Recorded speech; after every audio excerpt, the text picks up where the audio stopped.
दिल्ली के भारत मंडपम में संत ईश्वर सम्मान समारोह 2024 का आयोजन हुआ, जिसमें मध्य प्रदेश के मुख्यमंत्री डॉक्टर मोहन यादव भी शामिल हुए। इस दौरान उन्होंने कहा कि सनातन संस्कृति विश्व में अद्वितीय है, जो हमारे लिए गर्व का विषय है। उन्होंने कहा कि सनातन संस्कृति में अग्नि वस्त्रधारी संतों का योगदान सर्वाधिक है, जो प्राणियों को सूर्य की भूमिका में ऊर्जा और मार्गदर्शन देते हैं। एक और अहम बात, संत ईश्वर फाउंडेशन के माध्यम से ये एक अनुपम कार्यक्रम है। कई कार्यक्रम में जाने का मौका मिलता है, लेकिन सच में इस प्रकार के कार्यक्रम में आने से लगता है कि हाँ, सच्चे अर्थों में कार्यक्रम में आकर के अपने को भी लगा और वाकई ये बहुत बड़ा अलग प्रकार का कार्यक्रम है, जिसमें हमारी सनातन संस्कृति के विविध प्रकार के अलग अलग क्षेत्रों में ऐसे लोग जिनके लिए ये खास करके सुदूर इन प्रांतों से भी बुलाए गए, जिनके लिए देख करके भी लगता है कि हमारे लिए इसी बात की आवश्यकता थी। श्रीमान खिरातीलाल जी के पूज्य पिताजी माताजी के नाम पर संत राम खन्ना जी, श्रीमती ईश्वरी देव के नाम पर ये जो पुरस्कार रखा गया है, और जिनकी समाज सेवा को लेकर के माता पिता से जो प्रेरणा मिली थी, कपिल जी उस परंपरा को बढ़ा रहे हैं। और ख़ास करके मैं जहाँ से आता हूँ वहाँ उज्जैन है प्रॉपर, बाबा महाकाल की नगरी, और हमारा प्रदेश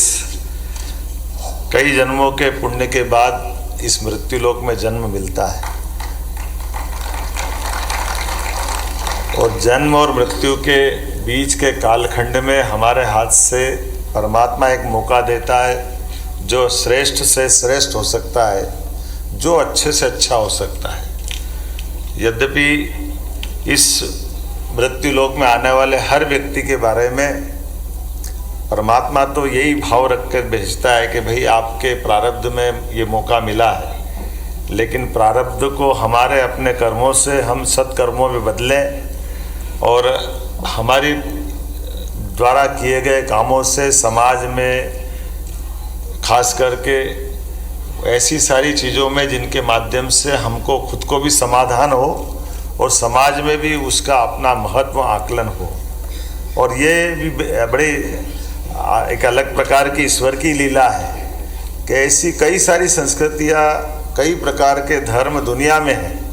लेकिन जो सनातन संस्कृति में वो दुनिया में कहीं नहीं। हमें इस बात का आनंद है और इस बात का गर्व और गौरव, और ये कई सारे लक्षणों से दिखाई भी देता है। अब जैसे उदाहरण के लिए अग्नि वस्त्रधारी संत, मैं समझ सकता हूँ इनका योगदान ज़्यादा है। हमको मालूम है संसार की सृष्टि के रचयिता के नाते से हम प्रत्यक्ष रूप से नवग्रह में सूर्य देवता के माध्यम से सौर मंडल से सबकी जीवन की रचना का संबंध जोड़ सकते हैं, लेकिन उनको तो हम प्रत्यक्ष जिस प्रकार से ऊर्जा पाते हैं, लेकिन उनसे हम संवाद नहीं कर सकते। लेकिन ये हमारे कदम कदम पर होने वाली गलतियों से ये जीते जी सूर्य की भूमिका में हमारे साथ रहते हैं, जो हमको ऊर्जा भी देते हैं, कदम कदम पर मार्गदर्शन भी करते हैं। इसलिए इकबाल ने कहा कि कुछ बात है कि हस्ती मिटती नहीं है हमारी। ये कुछ बात है कि हस्ती मिटती नहीं हमारी, ये हमारी संत परंपरा है, ये हमारी सनातन परंपरा है, जो कदम कदम पर हर आने वाली कठिनाइयों का, चुनौतियों का, प्रश्न के हर ऐसे उलझे सुलझे प्रश्नों का उत्तर भी देती है और उसमें से मार्ग निकाल करके बढ़ने का अवसर भी देती है। कई सारे ऐसे, और आज के इस दौर में इसका ज़्यादा महत्व हो गया है, जब हम सब जानते हैं कि हमारे देवता तो 33 करोड़ है, लेकिन असली में यत् पिंडे तत् ब्रह्मांड है, जैसा हमारा पिंड है वही ब्रह्मांड है। इस बात में सारी बातें आ जाती है। इस वैदिक वाक्य के माध्यम से हम सब समझ सकते हैं। आज के इस अवसर पर ये जो अद्भुत कार्यक्रम रखा है, मैं एक बार फिर इस पूरे कार्यक्रम के प्रति और सभी सम्मानित होने वाले महानुभावों के प्रति अपनी शुभकामना देता हूँ।